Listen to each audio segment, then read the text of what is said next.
Hi all first നമ്മൾ പറയാൻ പോകുന്നതെന്ന് പറയുന്നത് കളക്ട് ചെയ്യുന്ന ഒരു കാര്യമാണ് നമ്മൾ പറയുന്നത്. ലൈക്ക് നമ്മളിപ്പോൾ ഒരു ഫയൽ ഇപ്പം നമ്മളൊരു വർക്ക് ചെയ്ത് കഴിഞ്ഞാൽ നമ്മൾ ആൾക്ക് ഒരു വർക്ക് ചെയ്ത് കഴിഞ്ഞ് ഫുള്ളി നമ്മൾ ചെയ്ത് കംപ്ലീറ്റ് ചെയ്ത് കഴിഞ്ഞാൽ നമ്മൾ ക്ലയൻറ്റിൻ്റെ വർക്കിൻ്റെ ഔട്ടൊക്കെ അയച്ചു കൊടുത്തു. സോ എന്തെങ്കിലും സിറ്റുവേഷനിൽ നമുക്ക് ഇതിൻ്റെ വർക്ക് ഫയലും ഷെയർ ചെയ്ത് കൊടുക്കേണ്ടി വരും അല്ലേ. സോ മസ്റ്റായിട്ടും അതിൻ്റെ കൂടെ തന്നെ വർക്ക് ഫയലും നമ്മൾ മസ്റ്റായിട്ടും ഷെയർ ചെയ്ത് കൊടുക്കേണ്ട സിറ്റുവേഷൻ വരാറുണ്ട്. സോ ചില അഡ്വർടൈസിങ് കമ്പനികളൊക്കെ കാണുന്നുണ്ടെങ്കിൽ നമ്മൾ ഓൺലൈനായിട്ട് വർക്ക് ചെയ്യുന്നൊരു കമ്പനിയിലാണെന്നുണ്ടെങ്കിൽ അവർക്ക് ഔട്ട് മാത്രം അയച്ചു കൊടുത്താൽ പോരാ, അതിൻ്റെ വർക്ക് ഫയലും കൂടി അയച്ചു കൊടുക്കണം. സോ വർക്ക് ഫയൽ അയച്ചു കൊടുക്കുക എന്ന് പറയുന്നത് നിങ്ങൾ ഇത് സേവ് ചെയ്ത ലൊക്കേഷനിലുള്ള ഈ ഫയലല്ല നിങ്ങൾ അയച്ചു കൊടുക്കേണ്ടത്. സോ നിങ്ങൾ എന്താണ് അയച്ചു കൊടുക്കേണ്ടത്? ഇതിൻ്റെ ചില ആൾക്കാർ ഇതിൻ്റെ വർക്ക് ഫയൽ അയച്ചു തരുമെന്ന് ചോദിച്ചു കഴിഞ്ഞാൽ നമ്മൾ ആഫ്റ്റർ എഫക്ട്സിൻ്റെ ജസ്റ്റ് ഞാൻ ഫോർ എക്സാമ്പിളായിട്ട് ഞാനിപ്പോൾ ജസ്റ്റ് നിങ്ങൾക്ക് ഒന്ന് കാണിച്ചു തരാം. കണ്ടോ, ഈ ഫയൽ അയച്ചു കൊടുക്കും. സോ ഇതൊരിക്കലും അയച്ചു കൊടുത്തുകൊണ്ട് അവർക്ക് പെർഫെക്റ്റ് ആയിട്ട് അവർക്ക് ഓപ്പൺ ചെയ്തിട്ട് അത് യൂസ് ചെയ്യാൻ പറ്റില്ല. മനസ്സിലായില്ലേ? സോ അവർക്ക് യൂസ് ചെയ്യാൻ പറ്റില്ല. അത് യൂസ് ചെയ്യാൻ പറ്റും എങ്ങനത്തെ ഫയല്? ആഫ്റ്റർ എഫക്ട്സ് യൂസ് ചെയ്തിട്ട് ക്രിയേറ്റ് ചെയ്യുന്ന ഫയലുകൾ മാത്രമുള്ള ലൈക്ക് ലെയേഴ്സ് മാത്രമുള്ള ഒരു വർക്ക് ഫയൽ ആണെങ്കിൽ നമുക്ക് എന്ത് ചെയ്യാൻ പറ്റും? അങ്ങനെ യൂസ് ചെയ്യാൻ പറ്റും. ലൈക്ക് എങ്ങനെയാണ് അതിൻ്റെ ഒരു എക്സാമ്പിളായിട്ട് ഞാൻ പറയുകയാണെന്നുണ്ടെങ്കിൽ നമ്മളിപ്പോൾ ഒരു വർക്ക് ചെയ്യണം. അതിൽ നമ്മൾ ഒരിക്കലും പുറത്ത് നിന്ന് ഒരു ഫയൽ ഇമ്പോർട്ട് ചെയ്തിട്ടില്ല. ലൈക്ക് ഒരു ഇമേജസ് പുറത്ത് നിന്ന് ഇമ്പോർട്ട് ചെയ്യുക എന്ന് പറയുന്നത് ഇമേജോ അല്ലെങ്കിൽ വീഡിയോസോ, നമ്മളിപ്പോൾ ഈ വീഡിയോ എഡിറ്റ് ചെയ്യണമെന്നുണ്ടെങ്കിൽ വീഡിയോസൊക്കെ വേറെ ഒരു ഡിവൈസ് യൂസ് ചെയ്തിട്ട് എടുത്തിട്ടുള്ള എന്തെങ്കിലും ടൈപ്പ് ഓഫ് ഫയൽസുകൾ നമ്മൾ ഇതിൽ യൂസ് ചെയ്തിട്ടുണ്ടെങ്കിൽ അത് നമുക്ക് എന്ത് ചെയ്യാൻ പറ്റില്ല. ഈ വർക്ക് ഫയലിൽ അത് ഉണ്ടാവില്ല. ജസ്റ്റ് ഇതിൻ്റെ പ്രോഗ്രാമിംഗ് ഡാറ്റ മാത്രമേ ഉണ്ടാവുള്ളൂ ഇതിനുള്ളിൽ. മനസ്സിലായില്ലേ? ഇത് ഓപ്പൺ ചെയ്യുമ്പോൾ നമുക്ക് എന്ത് ചെയ്യണം? ഇതിൽ കണക്ട് ചെയ്തിട്ടുള്ള ഫൂട്ടേജുകൾ മൊത്തം അതിൻ്റെ കൂടെ ഉണ്ടാവണം. സോ അതെങ്ങനെ എടുക്കാം? അതിന് പറയുന്നൊരു മെത്തേഡാണ് കളക്ട് ഫയൽ എന്നുള്ളതാണ് പറയുന്നത്. അതായത് അതിൽ യൂസ് ചെയ്തിട്ടുള്ള A to Z കാര്യങ്ങൾ അവരെന്ത് ചെയ്യും? Automatically after effects automatically collect ചെയ്തിട്ട് നിങ്ങൾക്ക് എന്ത് ചെയ്യാൻ പറ്റും? നിങ്ങൾക്ക് അത് ഒരു ഫോൾഡറായിട്ട് അവരെന്ത് ചെയ്തു? സേവ് ചെയ്ത് ഒരു ലൊക്കേഷനിൽ നിങ്ങൾക്ക് കോപ്പി ചെയ്ത് തരും. സോ അതാണ് ഞാൻ ഇതിലൂടെ പറയുന്നത്. സോ അതിന് നിങ്ങൾ എന്ത് ചെയ്യണം? ഫസ്റ്റ് ഓഫ് ഓൾ നിങ്ങളുടെ ഫയൽ മാനേജർ ഞാൻ പറഞ്ഞിട്ടുണ്ടായിരുന്നു, ഒരു വർക്ക് സ്റ്റാർട്ട് ചെയ്യുമ്പോൾ നമ്മൾ മസ്റ്റായിട്ടും അതിൻ്റെ ഉള്ളിൽ ഫോൾഡേഴ്സ് ഉണ്ടാക്കണം എന്ന് പറഞ്ഞിട്ടുണ്ടായിരുന്നു അല്ലേ. സോ ഔട്ട്, റിസോഴ്സസ്, അതുപോലെ തന്നെ വർക്ക് സ്പേസ് എന്നുള്ള രീതിയിൽ ഉണ്ടാക്കണം. പിന്നെ അതുപോലെ തന്നെ നമുക്ക് പെർട്ടിക്കുലർ ആയിട്ടുള്ള രീതിയിൽ വേറെ എന്തെങ്കിലും ടൈപ്പ് ഓഫ് ലെയേഴ്സ് ഫോൾഡേഴ്സ് വേണമെന്നുണ്ടെങ്കിൽ നിങ്ങൾക്ക് അങ്ങനെ ക്രിയേറ്റ് ചെയ്യാം. ഞാനിപ്പോൾ ഇവിടെ എനിക്കൊരു സെപ്പറേറ്റ് ഒരു ഫോൾഡർ ഞാൻ ക്രിയേറ്റ് ചെയ്തിട്ടുണ്ട്. സോ അതിന് വേണ്ടിയിട്ട് നിങ്ങൾ എന്ത് ചെയ്യും? അപ്പോൾ ഈ ഫയൽ കളക്ട് ചെയ്യണമെന്നുണ്ടെങ്കിൽ നിങ്ങൾ എന്ത് ചെയ്യണം? നിങ്ങളുടെ ലൊക്കേഷനിൽ പോയിട്ട് അവിടെ ഒരു ഫോൾഡർ ഉണ്ടാക്കി വെക്കണം. അതായത് നിങ്ങളുടെ ഫയൽ മാനേജർ ഫയൽ എവിടെയാണോ സേവ് ചെയ്തിട്ടുള്ളത് അവിടെ പോയിട്ട് ഒരു ഫോൾഡർ ക്രിയേറ്റ് ചെയ്ത് വെക്കുക, അല്ലെങ്കിൽ എവിടെ ഒരു ലൊക്കേഷൻ നിങ്ങൾ ഫൈൻഡ് ചെയ്ത് അങ്ങോട്ടാണ് ഇത് കോപ്പി ചെയ്ത് വെക്കുക. സോ അതെങ്ങനെ ചെയ്യുന്നത്, അതായത് ഈ ഫയൽ എങ്ങനെ കളക്ട് ചെയ്യുന്നത് എന്നുള്ളതാണ് നമ്മൾ പറയാൻ പോകുന്നത്. അതിന് വേണ്ടിയിട്ട് നിങ്ങൾ എന്ത് ചെയ്യണം? ഫയൽ എന്നുള്ള സെക്ഷനിൽ പോയിട്ട് ഇവിടെ താഴെ ഇങ്ങനെ പോയി കഴിഞ്ഞാൽ നിങ്ങൾക്ക് ഡിപ്പെൻഡൻസീസ് എന്നുള്ള ഒരു സെക്ഷൻ കാണാൻ പറ്റും, താഴെ കാണാൻ പറ്റും. സോ അതിൽ കളക്ട് ഫയൽസ് എന്നുള്ള സെക്ഷൻ കാണാം.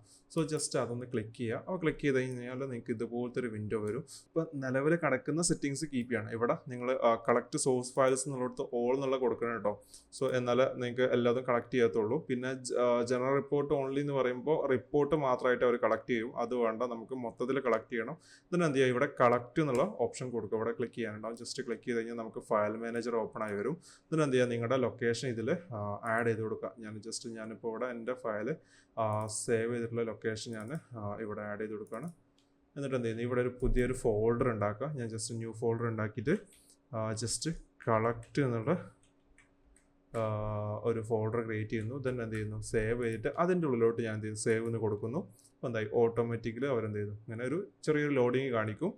ഇനി എന്ത് ചെയ്യുക? നമ്മുടെ ആ സേവ് ചെയ്ത ലൊക്കേഷനിലോട്ട് പോയപ്പോൾ ഞാൻ നേരത്തെ ക്രിയേറ്റ് ചെയ്ത ആ ഫോൾഡർ ഇവിടെ ഉണ്ട്, കളക്ട് എന്നുള്ള ഫോൾഡർ ഉണ്ട്.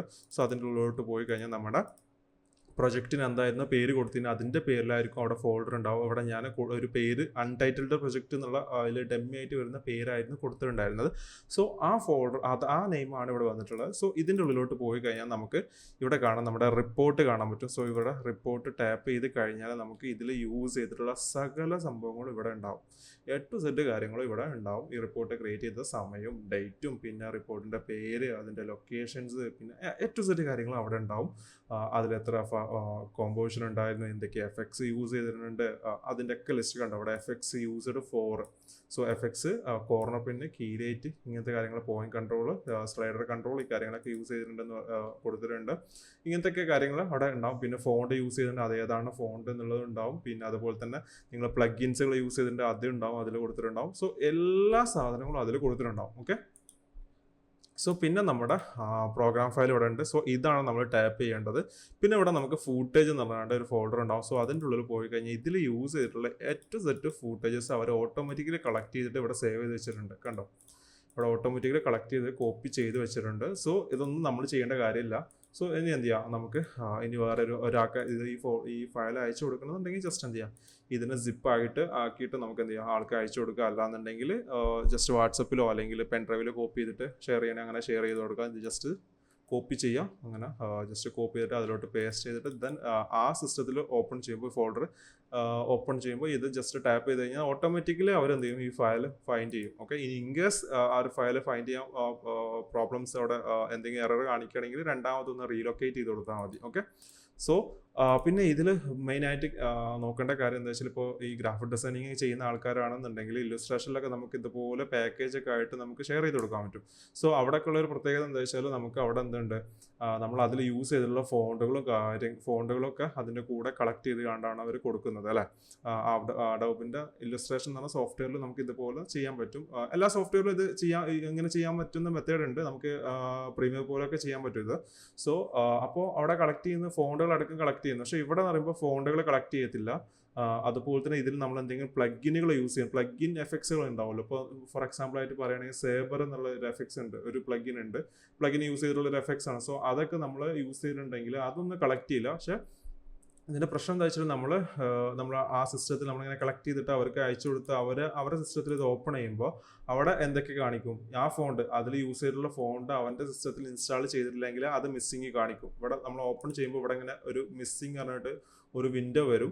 സോ അതിൽ കാണിക്കും എന്താണ് അവിടെ മിസ്സിങ് ഉള്ളത് എന്നുള്ളത്. ഒരു ഫോണ്ട് മിസ്സിങ് കാണിക്കും, അതുപോലെ തന്നെ പ്ലഗിൻസുകൾ മിസ്സിങ് ഉണ്ടെങ്കിൽ അതും കാണിക്കും. സോ അപ്പോൾ നിങ്ങൾ എന്ത് ചെയ്യണം, അതിൽ യൂസ് ചെയ്ത് ഈ റിപ്പോർട്ട് എടുത്ത് നോക്കിയാൽ മതി. ഈ റിപ്പോർട്ട് എടുത്ത് നോക്കി കഴിഞ്ഞാൽ നിങ്ങൾക്ക് അതിൽ യൂസ് ചെയ്തിട്ടുള്ള എഫക്ട്സുകളുടെ ലിസ്റ്റ് ഇവിടെ കാണാൻ പറ്റും. സോ ആ ലിസ്റ്റ് നോക്കിയിട്ട് നിങ്ങൾ എന്ത് ചെയ്യണം, നിങ്ങളുടെ സിസ്റ്റത്തിൽ അതില്ലെങ്കിൽ നിങ്ങൾ അത് ഇൻസ്റ്റാൾ ചെയ്യണം. അതുപോലെ തന്നെ ഫോണ്ട് ഇവിടെ കാണിക്കും. സോ അത് നിങ്ങളുടെ സിസ്റ്റത്തിൽ ഇല്ലെങ്കിൽ നിങ്ങൾ എന്ത് ചെയ്യുക, അത് ഇതിലോട്ട് ആഡ് ചെയ്ത് ഇൻസ്റ്റാൾ ചെയ്ത് കൊടുത്തതിന് ശേഷം നിങ്ങൾ എന്ത് ചെയ്യുക, ഇത് ഓപ്പൺ ചെയ്യുക. അല്ലാന്നുണ്ടെങ്കിൽ ഓപ്പൺ ചെയ്താലും പ്രശ്നമില്ല, നിങ്ങൾ എന്ത് ചെയ്യണം, അതിൻ്റെ വേറെ ഫോണ്ട് മാറ്റി റീപ്ലേസ് ചെയ്ത് കൊടുക്കേണ്ടി വരും. ജസ്റ്റ് നിങ്ങൾക്ക് അവിടെ സെലക്ട് ചെയ്ത് കഴിഞ്ഞാൽ റീപ്ലേസ് ചെയ്യാൻ പറ്റും. അതേപോലെ തന്നെ പ്ലഗിൻസുകൾക്ക് പകരം അവിടെ യൂസ് ചെയ്തിട്ടുള്ള പ്ലഗിൻസുകൾക്ക് പകരം വേറെ ഏതെങ്കിലും പ്ലഗിൻ നിങ്ങൾ കൊടുക്കേണ്ടി വരും. അത്രയേ ഉള്ളൂ അതിൻ്റെ ഒരു പ്രോബ്ലം എന്ന് പറയുന്നത്. സോ അപ്പോൾ ഇത്രയാണ് നമുക്ക് ഈ കളക്ട് ഫയൽ, നിങ്ങൾക്ക് എല്ലാവർക്കും മനസ്സിലായിട്ടുണ്ടാവുമെന്ന് വിചാരിക്കുന്നു. കളക്ട് ഫയൽ എന്നുള്ളതുകൊണ്ട് യൂസ് കേസ് എന്താണെന്ന് മനസ്സിലായിട്ടുണ്ടാവും.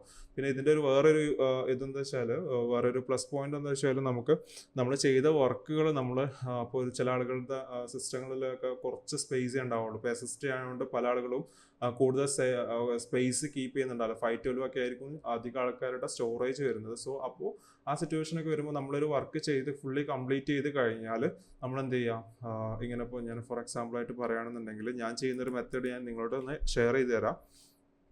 അതായത് ഇതൊക്കെ എൻ്റെ പ്രൊജക്റ്റുകളാണ്. സോ ഇപ്പോൾ ഇതിൽ ഏതെങ്കിലും ഒരു പ്രൊജക്റ്റ് ഫുള്ളി കംപ്ലീറ്റ് ചെയ്ത് കഴിഞ്ഞാൽ ഞാൻ എന്ത് ചെയ്യും, ആ പ്രൊജക്റ്റിൻ്റെ ഫയൽസുകൾ മൊത്തം ഇതുപോലെ കളക്ട് ചെയ്ത് വെക്കും. എന്നിട്ട് അതിൻ്റെ ഔട്ട്പുട്ടും ഞാൻ എന്ത് ചെയ്തു, എടുത്തു വെക്കും. എന്നിട്ട് ഞാൻ എന്ത് ചെയ്യും, ഏതെങ്കിലും ക്ലൗഡ് സ്റ്റോറേജുകൾ ഉണ്ടാവും, ഫ്രീ ആയിട്ട് കിട്ടുന്ന ക്ലൗഡ് സ്റ്റോറേജുകളോ അല്ലെങ്കിൽ നമ്മുടെ ബാക്കപ്പ് എടുത്ത് വെക്കുന്ന സ്റ്റോറേജുകളൊക്കെ ഉണ്ടാവും. സോ അതിലോട്ട് ഞാൻ എന്ത് ചെയ്തു, ഇത് കോപ്പി പേസ്റ്റ് ചെയ്തിട്ട് ഇവിടെ നിന്ന് ഈ ഫയൽ ഡിലീറ്റ് ചെയ്ത് കളയും. ഇപ്പോൾ എന്താ വെച്ചാൽ, ഇനി ഇൻകേസ് ആ ക്ലയൻറ്റ് നമുക്ക് എഡിറ്റ് എന്തെങ്കിലും പറയുകയാണെന്നുണ്ടെങ്കിൽ അതിൻ്റെ റെഫറൻസുകളോ കാര്യങ്ങളോ എടുക്കണമെന്നുണ്ടെങ്കിലോ അല്ലെങ്കിൽ അതിൽ യൂസ് ചെയ്തിട്ടുള്ള എലമെൻസുകൾ നമുക്ക് രണ്ടാമത് റീയൂസ് ചെയ്യണമെന്നുണ്ടെങ്കിൽ നമുക്ക് എന്ത് ചെയ്യാം, അവിടുന്ന് ഡൗൺലോഡ് ചെയ്തിട്ട് എടുത്തിട്ട് യൂസ് ചെയ്യാൻ പറ്റും. സോ അപ്പോൾ നിങ്ങൾ ചെയ്ത വർക്കുകൾ അവിടെ തന്നെ ഉണ്ടാവും ചെയ്യും. ഇങ്ങനെയൊക്കെ കളക്ട് ചെയ്ത് വെക്കാൻ പറ്റും. സോ ചില കമ്പനീസ് ലൈക്ക് പറയുകയാണെന്നുണ്ടെങ്കിൽ നമുക്ക് ചില മൾട്ടിനാഷണൽ കമ്പനീസിലൊക്കെ ഇന്റർനാഷണൽ കമ്പനീസിലൊക്കെ പോയി കഴിഞ്ഞാൽ അവിടെ ഡിസ്പാച്ചിങ് പറഞ്ഞിട്ട് ഒരു മെത്തേഡ് തന്നെ ഉണ്ട് ആക്ച്വലി. അതായത് നമ്മൾ വർക്കുകളൊക്കെ ചെയ്ത് കഴിഞ്ഞ് കറക്ഷൻസ് കഴിഞ്ഞ് ക്ലയൻറ്റിൻ്റെ അപ്രൂവൽ കിട്ടിക്കഴിഞ്ഞാൽ ആ ഫയൽ ചെയ്ത വർക്കുകളുടെ ഫുൾ A to Z കാര്യങ്ങൾ നമ്മൾ കളക്ട് ചെയ്തിട്ട് നമ്മൾ എന്ത് ചെയ്യണം, ഡിസ്പാച്ച് ചെയ്ത് കൊടുക്കണം. അത് ആ ക്ലയൻറ്റിൻ്റെ അവിടെ നമ്മുടെ ഓഫീസിലുള്ള ബാക്കപ്പിലോട്ട് നമ്മൾ എന്ത് ചെയ്യണം, കോപ്പി പേസ്റ്റ് ചെയ്ത് കൊടുക്കേണ്ട സിറ്റുവേഷൻ ഉണ്ട്. സോ അങ്ങനെ ചെയ്തിട്ട് നിങ്ങൾക്ക് എന്ത് ചെയ്യാൻ പറ്റും, നിങ്ങളുടെ സ്പേസ് നിങ്ങൾക്ക് കൂടുതൽ എടുക്കാം, സ്പേസുകൾ നിങ്ങൾക്ക് കൂടുതൽ കിട്ടും. അപ്പോൾ ഓക്കെ, സോ ഇത്രയാണ് നമുക്ക് ഇതിൻ്റെ കളക്ട് ഫയലിനെ കുറിച്ച് പറയാനുള്ളത്.